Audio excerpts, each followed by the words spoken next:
And so if I'm able to say the rejection pushes me into more possibility, then I'm thankful for the no. Thank you for saying no to me. Now I just know that that wasn't my job.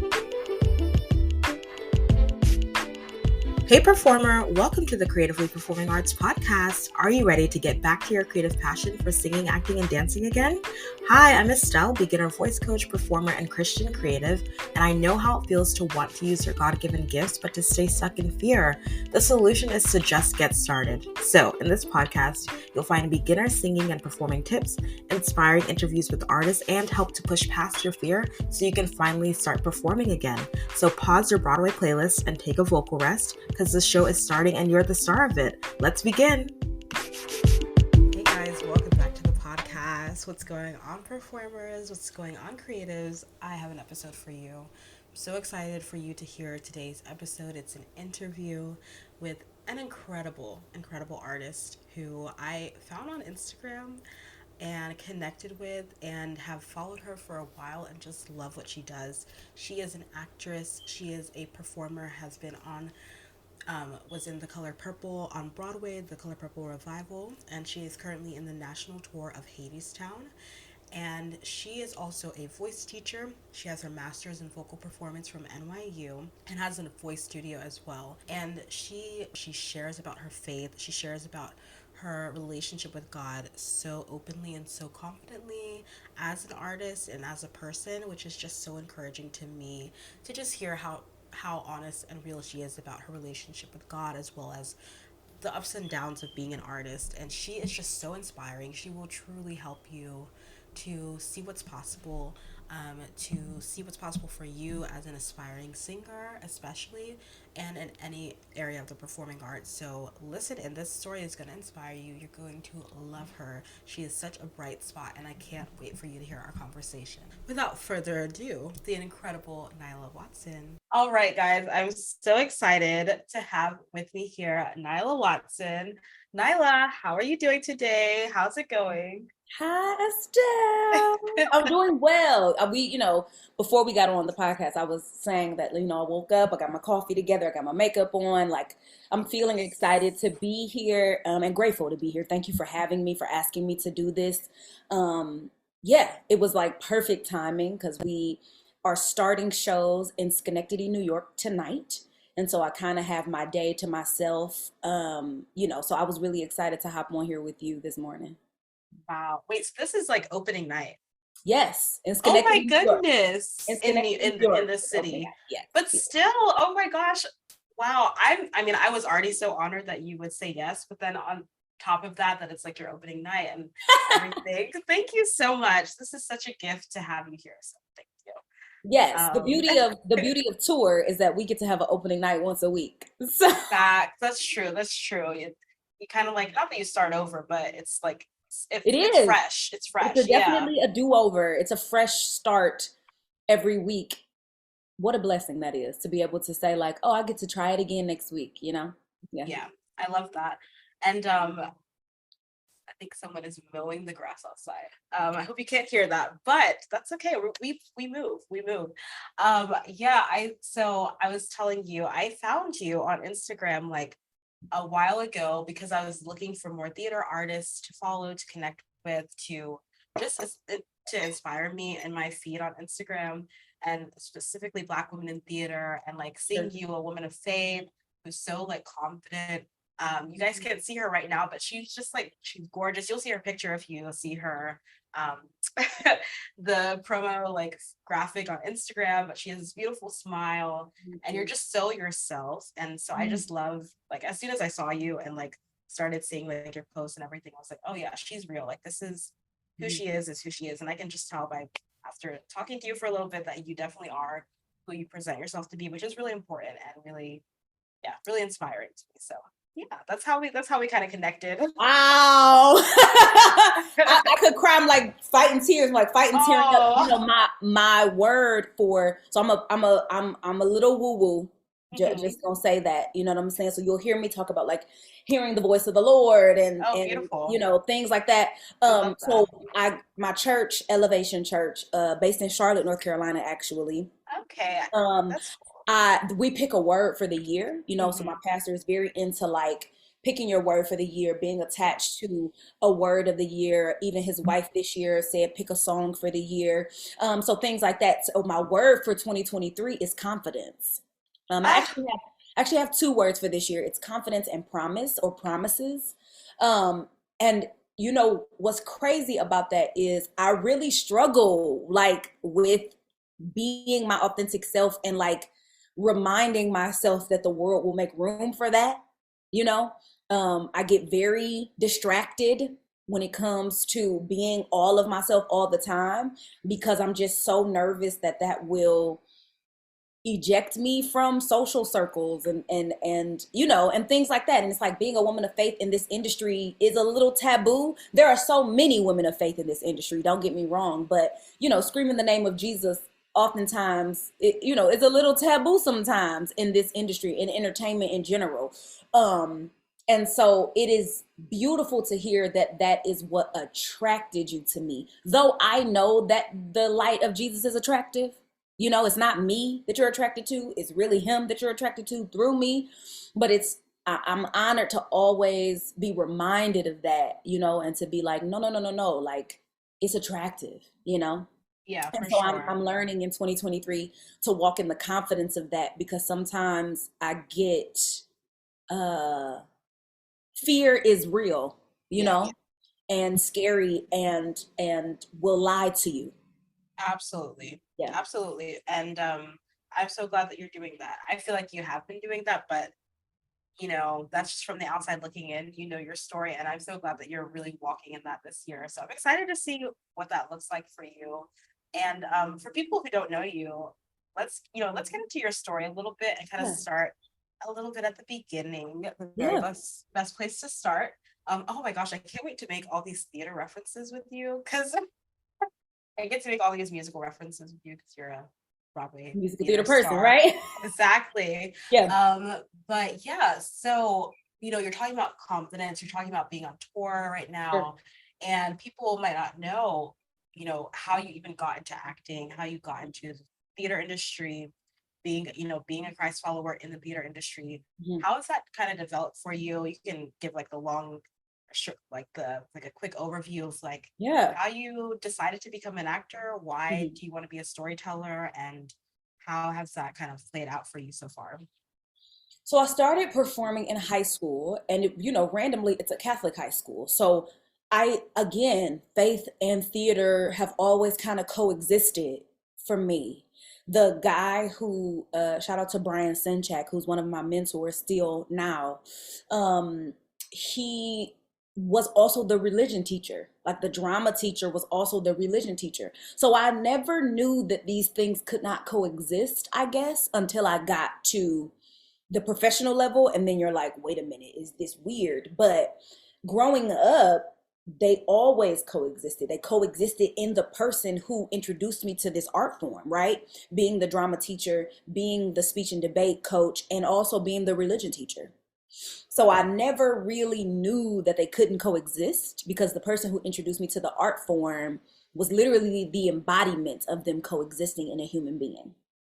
Um, so I did my very first show in high school. He heard me singing in the hallway and, basically recruited me into starting my journey with musical theater. My very first show was when I was 13 years old. I did Little Shop of Horrors. I was one of the urchins. And it was like it found me. Musical theater found me. And I knew then that I wanted to do it professionally. The guy who played Seymour went to my alma mater, went to Baldwin-Wallace University. And I was like, okay, I'm gonna do musical theater. I'm gonna graduate from Baldwin-Wallace. Like it kind of laid itself out in seed form at the very beginning. But before that, the very first time that I think that I knew that I could sing and that I could perform in front of people and it would be a thing was when I was about 3 or 4. And I ran from it.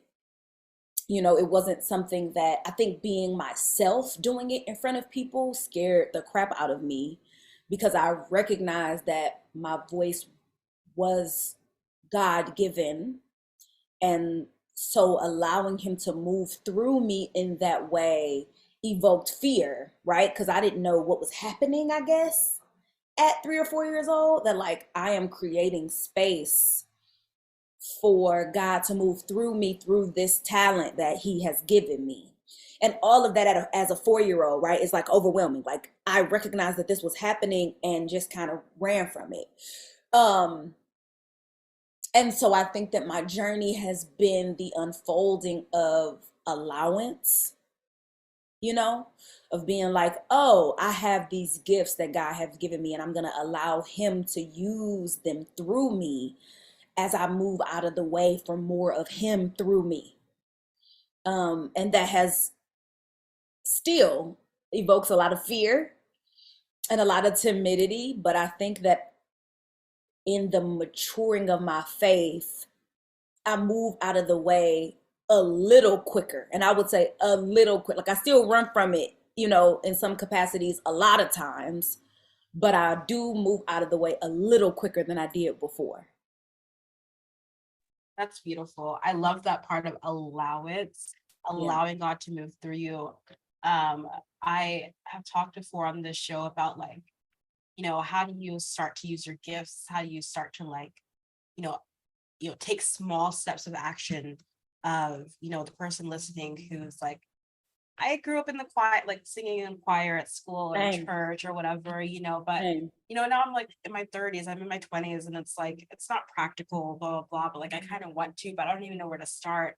Mm. And like, I try to encourage, like, start with surrender, like start with just like allow, kind of like what you're saying, like talking to God, getting in a quiet space, writing down like, what is it that I love? Or like, just like surrendering that, not having like such high expectations for like, well, if Sure. I'm going to be singing, then I have to be singing in Carnegie Hall tomorrow. And if I can't be Right, on right, that right. level, then there's no point in even starting. It's Exactly. like, no, just like surrender to the journey, to letting it be what it's going to be. And then, take one small step of action, whether it's taking a voice lesson or a dance class, or like going to, this, you know, audition or whatever, local audition in your community theater. Like it could be Sure. anything. Yeah. It doesn't have to be, not everyone listening wants it as a career. They just want to engage in the arts in some way. Yeah. And so just starting. And I like what you said about allowing it to Yeah. just be. Like, you And I have a think gift, that allow sometimes, it. Mhm. I'm sorry to cut you off. No, you're good, go ahead. I feel like surrender can sometimes be such a big word. Yeah, But I love the idea that you kind of introduced of like, what is the smallest way that you could surrender today? The smallest way, you know? And I think that giving yourself those small moments of surrender kind of builds the muscle of surrender to make bigger surrenders later. You know what I mean? And so I think it's absolutely. like, even if it's like you said, sitting quietly and like writing down what you hear can be an act of just the smallest surrender possible in this moment. For me, I'm currently writing a book, and I'm running from it. That is so exciting. I've been working on this book for 6 years, and God is like, finish. You know what I'm saying? Like I'm hearing that very loudly. Like finish this book so we can move on to the next level, you know? There is so much more that he wants to give his people through me, and I'm halting the process because of fear. But it's like, what is the small, my life coach says, like, what is, like, let's start small. Like, what is the smallest way that you can surrender? And for me, it's just reading what I have so far. You know what I'm saying? Like, don't write nothing. Just take inventory of what you have so far. Can you commit to do that this week? You know what I mean? Like, can you just sit with your book and read it again? And so I think that just the small, like the literally the tiniest increment of surrender. What does that look like for you? And being able to do that. And for me, even then it was like, okay, yes, I'm gonna audition for the high school musical. That is not a Broadway audition.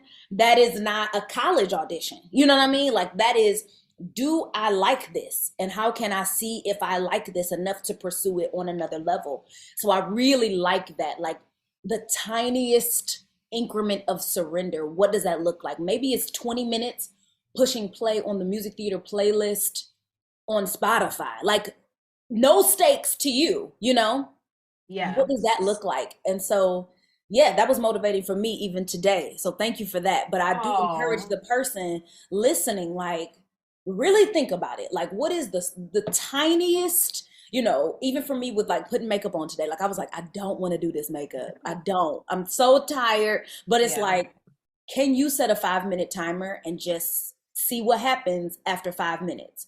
And then after the first 5 minutes, I was like, I want to finish this face. You know what I mean? Like, Hmm. what does the smallest, Yeah. the tiniest version of surrender look like in this moment and committing to that? That's beautiful. I like that a lot. And you look gorgeous. Ah, So, thank you. Thank you. but yeah, it's so true. And you brought up auditions, which I think is going to be really interesting for anyone listening because it is like that. It can start so small, just like one Yeah. small audition, one Mhm. like local, like something that feels a little bit comfortable, but still pushing you out of your comfort zone to get you into theater. So for anyone listening who's like, I'm curious about acting, I'm curious about performing. So when you after you first like had that moment of like, oh, like being in Little Shop of Horrors, and from there doing more shows and stuff throughout high school and into college. Did you study musical theater in college, correct? I did. So I Or went to Baldwin full Wallace voice? University, Okay. and I got a bachelor's of music in musical theater. And of course, because it was in the conservatory, there was like an emphasis in applied voice, but the Right. degree was a music theater degree. Hmm. Gotcha. Yeah. And And then then from also, there, my yeah. master's is in music theater voice as well. Yes. Yeah. Yes. From NYU. So from there, like going through like school and everything, were Mhm. you still auditioning outside of school? And then like after school, did you just jump into the audition scene in New York and like that's how you got started? And how did you how did you get started with auditioning as a professional and That's a then profession. Okay. seeing those kind of opportunities start blossoming for you? And Sure. what were those first So I steps? went to Baldwin Wallace University, and Baldwin Wallace has what they call a music theater showcase in New York City. And so for me, it was so necessary to have a school that had a showcase in New York because I was from the hood in Cleveland. So I really did not know anything about like anything. You know what I mean? So I needed the catapult of the assistance in moving to New York and having an agent and having, all of that was like helpful in having ties to New York City before I kind of got there.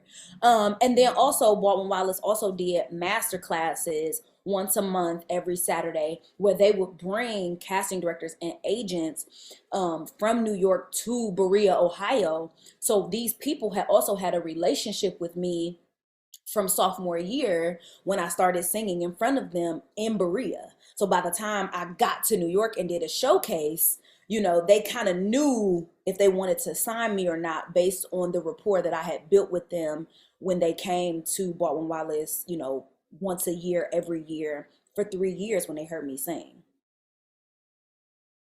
So good. I wrote down building relationships. I think that's so important in like for anyone wanting to be more creative, wanting to explore your creative gifts. You're not doing this on your own. You don't have to do this on your own. And really it's better to make those connections, learn from other people, Mhm. and you never know how you can support each other in the future, how you can collaborate in the future in different ways. And so I love that you had those moments kind of like before you were even in New York, you were building Yes, those it relationships. was That's built so into key. the educational Yeah. system that was laid out for me beforehand. And I also Yeah. feel like I also feel like, you know, I don't want people to get discouraged because they don't have that, right? Yeah. So the educational aspect of it was beneficial for me, but it's not the only way to build those relationships in New York. There are so many programs outside of institutions like the Growing Studio, um, that have those like 6 weeks to unto a showcase type situations Okay. where you can, like, there are programs in New York that have like, okay, we're gonna do even summer programs at different institutions. I know NYU has one. I know like Berkeley has one. I know Baldwin Wallace has one where you can go and work with these musical theater professionals in the summertime, and then it will build to, you know, a concert or a showcase where they have invited different people in New York to work with you during those 6 weeks and to come and see you in a showcase setting at the end. So I would look into, you know, the growing studio, one studio, different things like that that are in New York that kind of have that transitional model to help you build those relationships. There's another organization called the Broadway Dreams Foundation that actually does local showcases. So yeah, there are so many different ways to build those relationships. So even if you are older or out of those college years, I wouldn't disqualify yourself from programming like that because it's also available outside of the educational setting. I love that. Thank you for saying that. Those are great resources. So I'll like try to link them below so that anyone who's like looking for anything like that, they can get that, because that's such a good idea. So after you talked about like not wanting people to get discouraged, and I think that's so much of when it comes to the performing arts, there is so much around it of like discouragement, rejection, negativity. It's impossible. You can't do this as a career. You can't pursue this, even if you want it. Maybe you don't even want to do this as a career if you're listening, but like you can't book a job, you can't book a role, like you've never done this before. All this discouragement comes like flooding into our minds when we think about, what if I started like dancing? Could I take a dance class? Could I like there are like so many things. Oh, I didn't start early enough. Like so much discouragement. Come on. And so many thoughts of rejection. Like that is what we hear all the time when it comes to the arts. And when I see you have shared openly on your Instagram about like ups and downs of being an artist and stuff. But there's like still this glow about you. There's still this like hope and this light of like, so much is possible, and obviously so much is possible. I mean, look at you're currently on tour in Hadestown, which I'm in love with that show, by the way. We'll get into that in a second, but like so much is possible, especially, you know, and being a Black woman in this industry, like that is not easy at all. And so you're a stand for like possibility and for what could be, and not of like, you're not a stand for like only discouragement and rejection, which I really love. So thinking back to like, especially like when you first started auditioning, like the rejections that you might have faced before you got that role that felt like you were like, okay, like I finally like gotten like a bite on the hook. Like I've gotten to this place where I know that I could do this as a career. How did you keep going? Like, how did you keep maintain that hope and not let discouragement set in so that you could get to that place of being like, I've gotten this role and this is not what validates me, but it shows me that this is possible. You know, how did you keep going in that in the midst of that rejection and discouragement you might have faced? I think, well, I know that I needed to separate rejection from discouragement, right? Because even as you were saying those things, what happens in our brains is we connect rejection, discouragement, negativity. Those are not synonymous. Yes. Rejection is not discouragement. I think rejection is the gateway to possibility. And I think that when we know that, then we reframe rejection, because being discouraged to do something or being, I think we look for the easy way out, right? Like we're looking, as humans, we look for ease, you know? And it takes me back, you know, I've been really on Genesis 1, you know, Genesis 2, like the creation story of the beginning, like what is perfection? And I'm reading this book right now called Hiding from Love by John Townsend. And he talks about like, we think that the easy way out, like we you know, like let's say, you know, we hear a no, right? Or we sin, or we come into contact with our nakedness, our vulnerability. And we feel like the easy way out is to then cover it up or hide it or create the thing. Shame. Instead of stepping even further into the nakedness and saying, Lord, I know that I'm naked. I made a mistake. Help me. You know what I'm saying? And so it's like we have to separate the rejection or the no or the wrong, right, from the discouragement or the negativity. Those are not the same. And so if I'm able to say the rejection pushes me into more possibility, then I'm thankful for the no. thank you for saying no to me. Now I just know that that wasn't my job. I like that a Versus lot. moving in the scarcity mind, because I think we just have a low view of God, and we have a low view of the parameters around which he can bless us. Right? And so it's like, if I'm clinging to this one opportunity and I feel like that is the only way that God can bless me, then when I am rejected by that opportunity, I am discouraged. Instead of, my God owns the cattle on 1,000 hills. So if you are saying no to me, that means that I just need to search for where he gonna bless me. You know what I'm saying? And so if we allow the Yes. rejection to push us into possibility instead of discouraging us, then we are able to lean into, God, how you gonna do this? Because I know if it ain't this, there is something that you do have for me. The yes is coming. It's just not this one. But because I am so stuck on now or nothing, which is not who he is, then I am immediately discouraged when the no that I thought, this is how I thought that he was going to bless me. So then that must be the only way. No. You know what I mean? Like, even I think Yeah. about my journey with Hadestown. You know, I'm on tour with Hadestown now. I auditioned for Hadestown.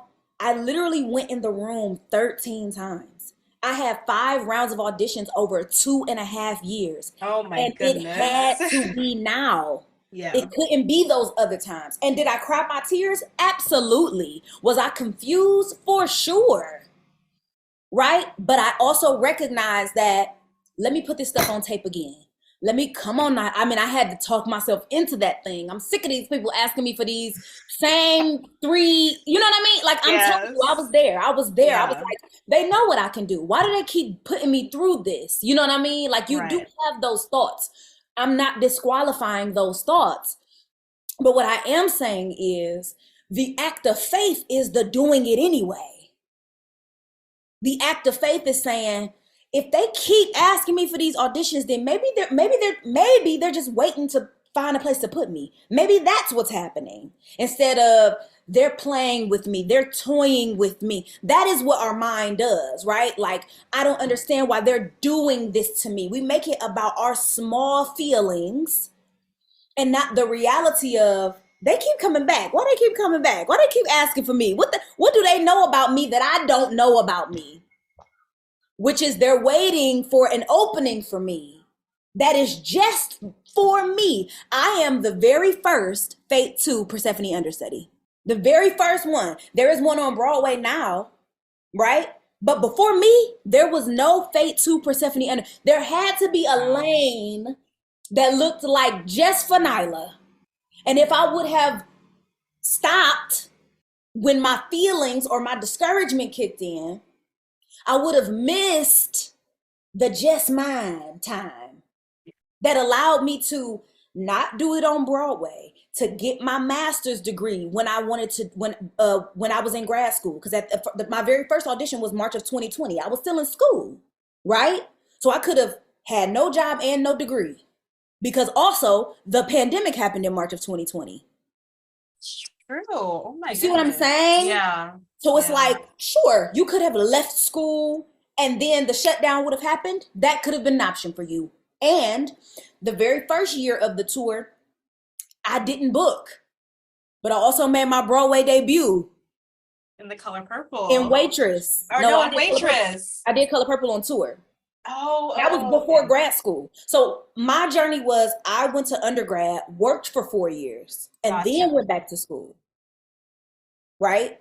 Yeah. So I graduated from Baldwin Wallace in 2014.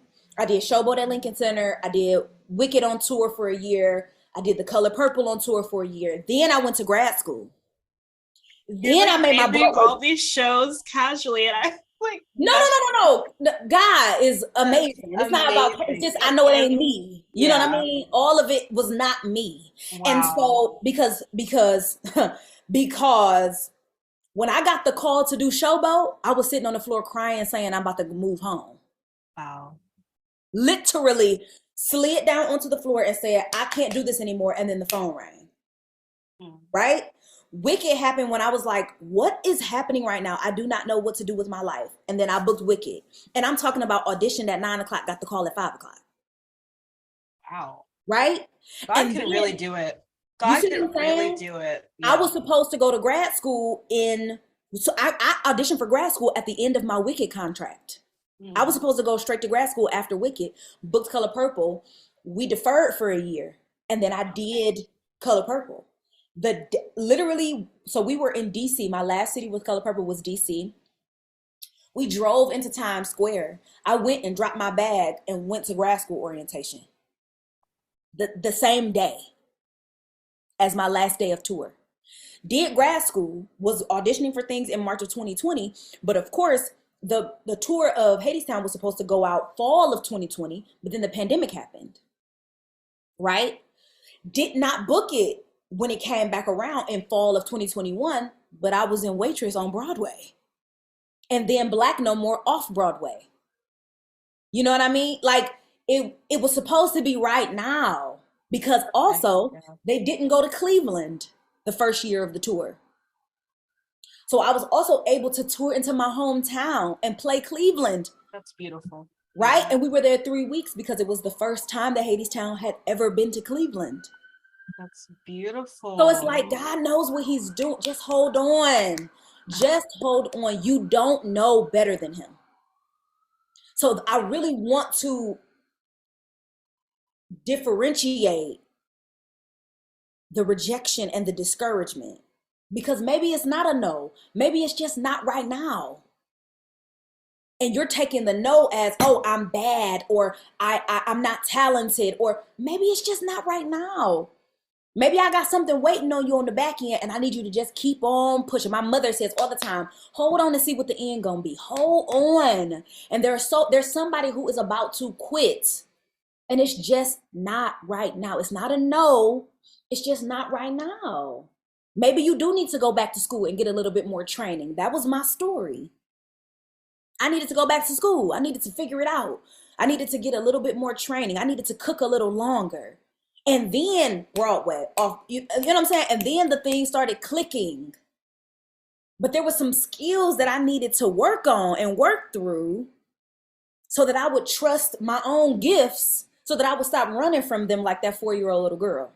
You know what I mean? So Yes. I really want to differentiate the discouragement and the rejection, because they are not the same. And I want us to stop getting discouraged by rejection and get encouraged by it and say, okay, Lord, if you're saying no here or not now with this one, you must got something brewing for me. Yeah. Oh my goodness. I need to loop and replay that entire section over and over and over again every day. I've never thought about it like that. And I started, intentionally performing and I decided that I wanted to be a performer last year. I was in medical school. I was on the medical path. I was in Barbados at an international medical school. And I grew up singing and performing my entire life. Similarly, like also did shows and plays and in middle school, high school, all that. I was a voice minor for a little bit in college because I still wanted to sing. I started taking lessons with teachers and I loved it. But I just could not put two and two together that I could actually do this as a career. And then of course there's so much around this career that it can and just this art form in general, whether it's a career or a creative outlet, that can be so negative. So the way that you just worded that, I wish I had heard that in that way before, but that's why it's so important that you say it now, because who knows who needed to hear that. Like you said, there is someone who's about to quit, who's about to reject themselves before anyone else can reject them. Come on. And you saying that right now, you just don't know what you've done for someone. So thank you so much for saying that.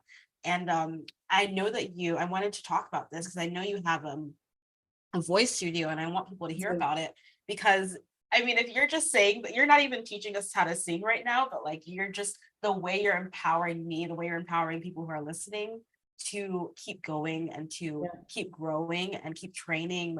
I'm sure your students are so blessed having you. I hope so. I wanted to. I definitely feel like I have the gift of encouragement. I definitely have the gift of Absolutely. motivation and encouragement, and I definitely do incorporate that in my lessons. Like a lot of times, what I am doing with my students is undoing the discouragement that they felt from the choir teacher at 15, or the music director at 12, or the voice teacher in college who did not know what to do with their instrument, or who was discouraged by the fact that they were so good, so dogged them.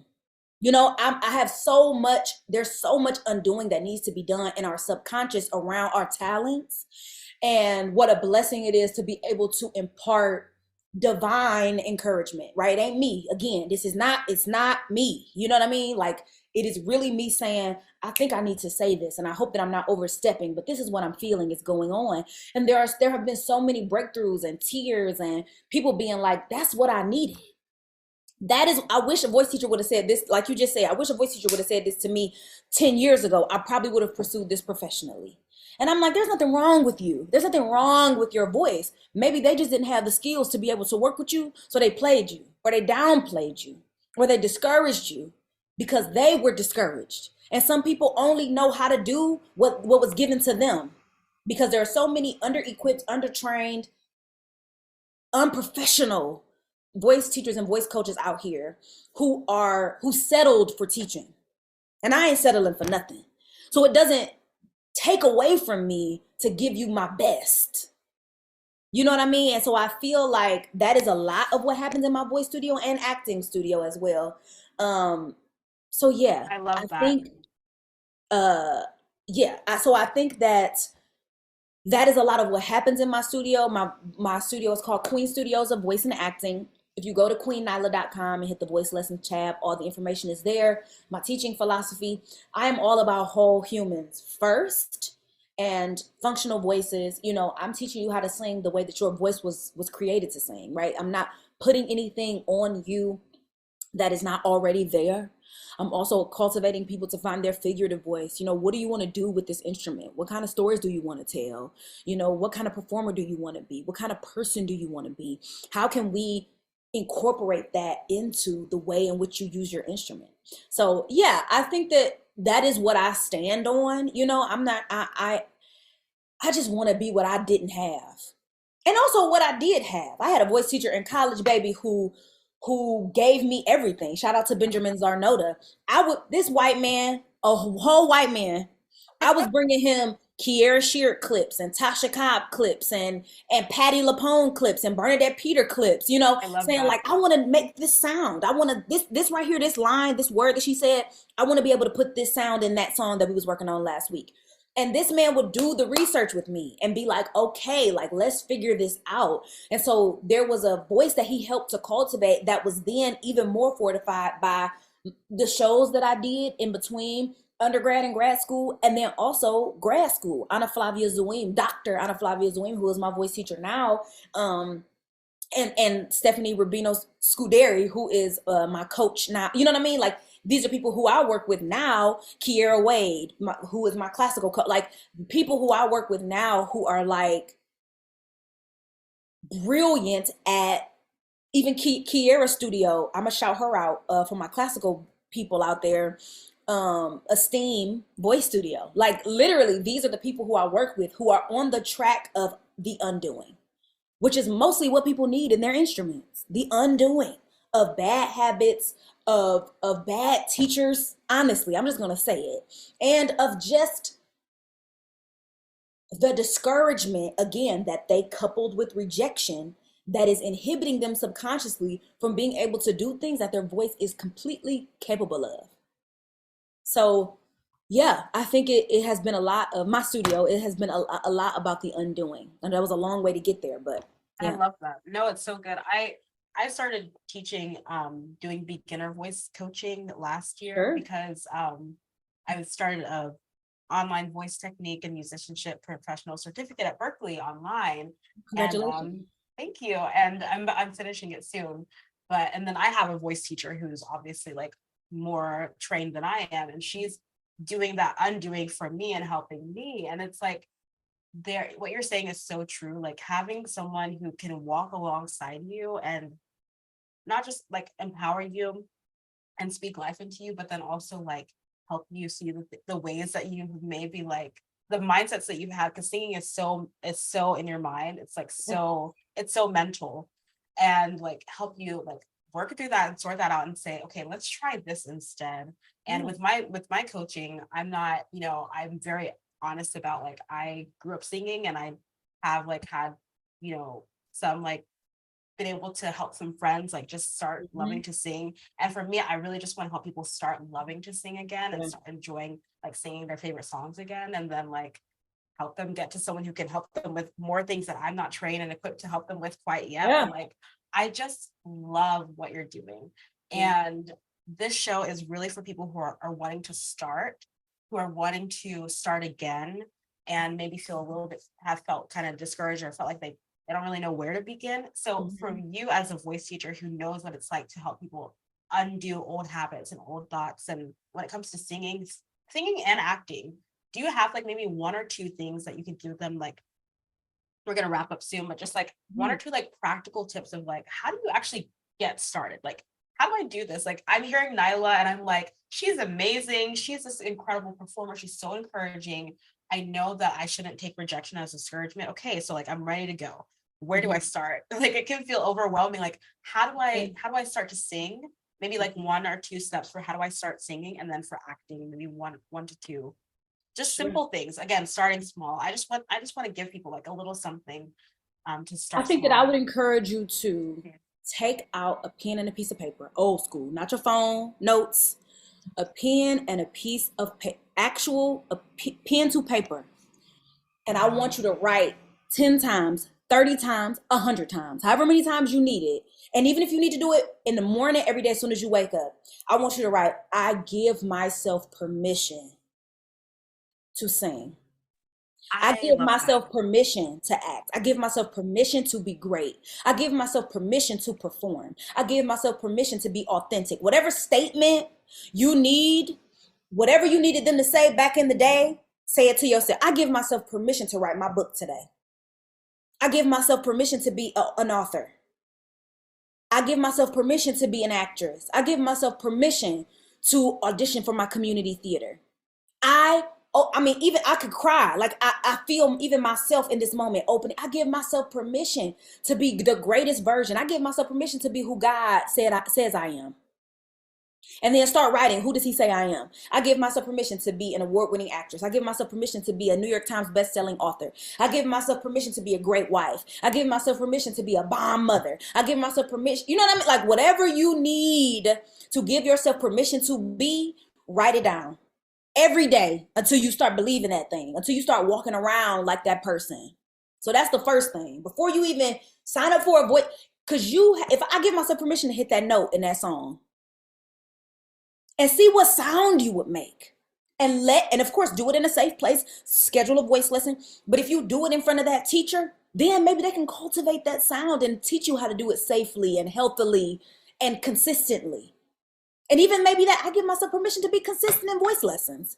I give myself permission to earn enough money to be, I'm going to sign one more student, and that's going to be my voice lesson money. I'm going to do one more hour at work. I'm going to do overtime one time this week, and that money is going to be the money that I do to take that acting class. I give myself permission to find a way to make it happen. And so if somebody needed the permission, I'm giving it to you. Nyla Watson says, you have the permission to be who God says you are. You have the permission to be the greatest version of yourself, whatever that is. But I want you to take a 15 minutes, set a 15-minute timer on your phone and write that thing out. Who does God say I am? And who do I need to give myself the permission to become that I may have disqualified because of discouragement from 1997? Right? Because there's one thing that one person said back in the day that made you, that shut down that part of you that is hiding from perfect love. And that perfect love, when you let it into that place, it will flourish. So allow, again, we're going back to that allowance. Allow yourself, give yourself permission to be who you lost along the way. So that's the first step. And then I would say, Find a community of people and or a person. I don't even want you to get overwhelmed by more than one person. Find a person who you can tell, I'm giving myself permission, right? So call your best friend who ain't gonna laugh at you. Call the local voice studio and say, I'm giving myself permission to be great. I want to schedule a lesson. Or call your friend and say, I just want to read this to you and I need you to put your phone on mute and not respond. I just need a space to like voice this out loud. So those I would say are the 2 steps. Write it down and then call somebody and tell them what you are giving yourself the permission to be. Because then you are creating the space and then filling it with faith, right? And faith without works is dead. So you got to do something. So call somebody and say, I'm giving myself permission to be a best-selling author.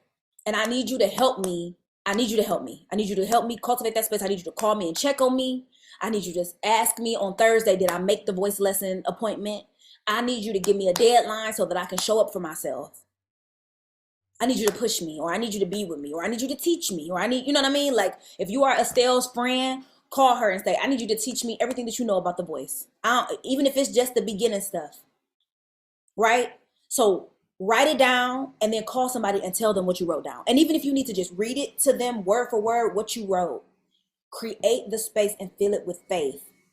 And I'm talking about a faith walk, a faith action of calling someone and saying, this is who I want to be and this is how I want to do it. So yeah, those will be my 2 steps. That's amazing. I think anyone and everyone listening to this wants to work with you like today. Because like, can you be my acting, live singing? Let's do it. Let's do it.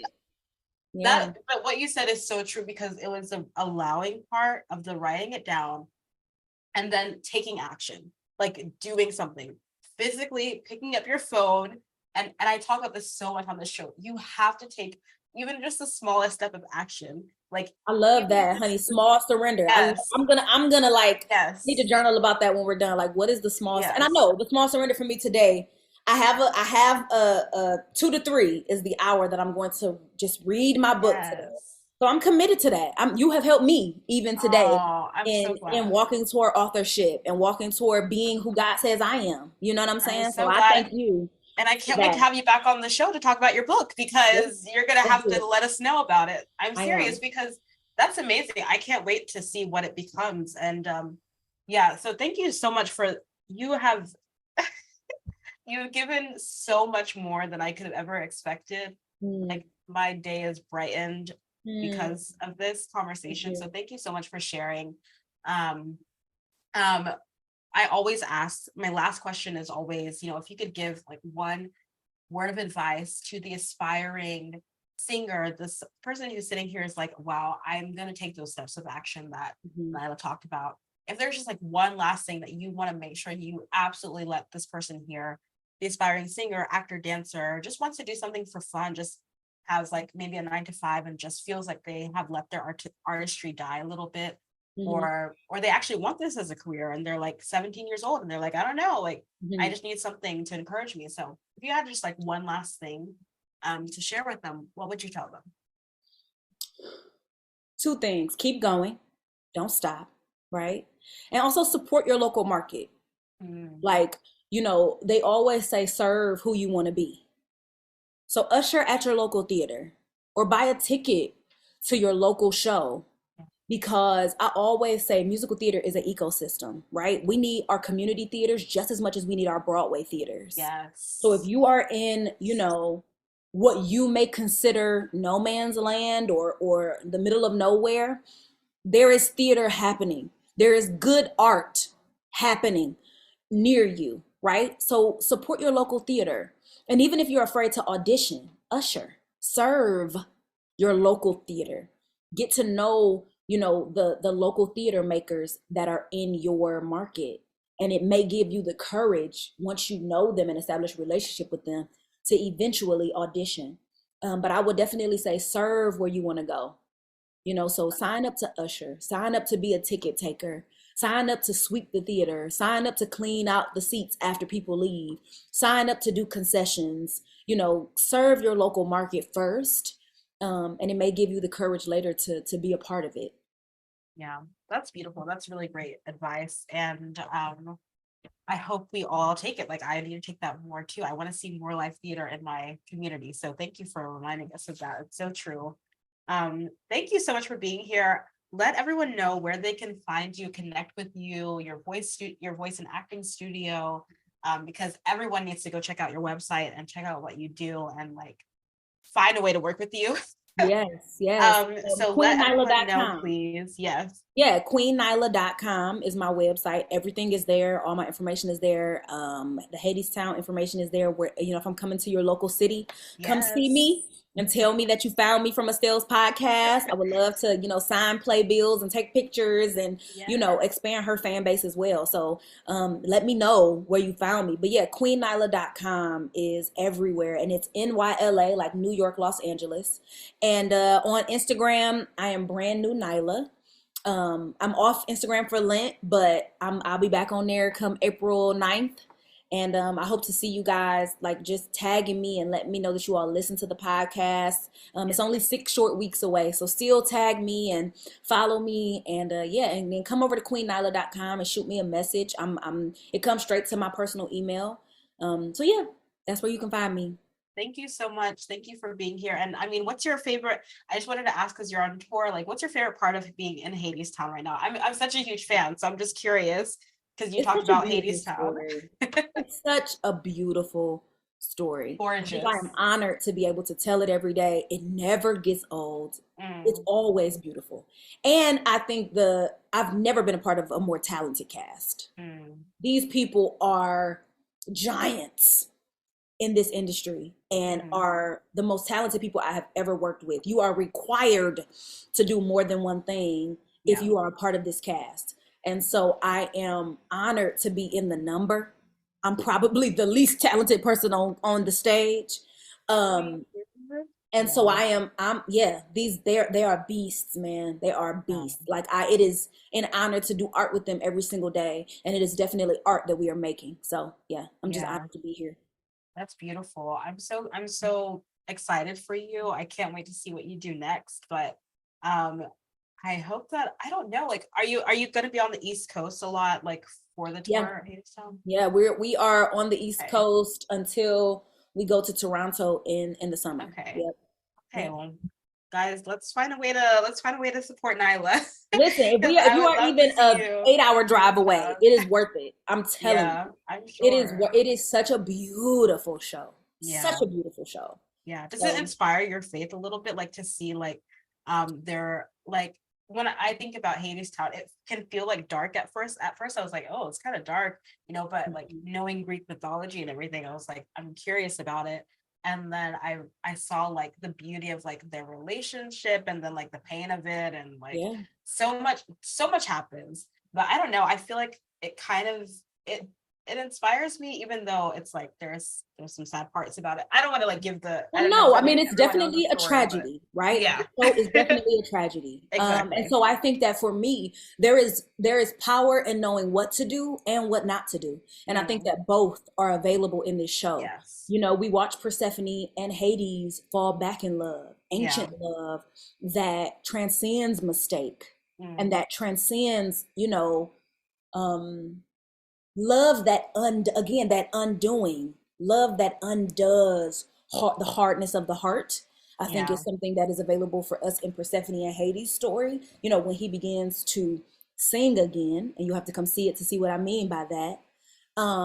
We see like love can undo even the hardest of hearts, Mm, but that discouragement piece is big in this story as well. yeah. Allowing your mind to talk you out of promise um Yeah. is potent in this story as well. So yeah. Mm. Oh my goodness. I think you just gave, like, the best advertisement for Hades Town. Now I want to see it. So thank you for sharing that. I just wanted to, like, add that in a little bit in case anyone Yeah. doesn't know what Hades Town is and why it's so incredible. I Yeah. think you did a great job just describing why we absolutely should see it. So thank you It's so definitely much, a Nyla. necessary story. Yeah, for sure. Thank you for being here. I appreciate you giving your time. Like, I mean, your time is so valuable. So thank you so much for being here. Thank you, everyone, for listening. Make sure you go. Everything about Nyla and everything she said and reference will be in the show notes. So you absolutely have no excuse. You have to go find her and connect with her and work with her. Thank you so much. You're such a light and a gem, and I really appreciate you being here. Thank you. I appreciate you. Thank you for having me. Thank you so much for listening to another episode of the Creatively Performing Arts podcast. I hope you feel encouraged, inspired, and truly impacted by today's episode. And if you can think of one person who would love this show, please share this episode with a friend. And if you wouldn't mind going to Apple Podcasts and leaving a review and rating, it would take 30 seconds and it would truly immensely help the show grow and reach more people who need to use their creative gifts as well. And finally, go to the Performing Arts community on Facebook and join this online free community for you to interact with and connect with other artists. Thank you so much for being here. I appreciate you so much, and I will talk to you later.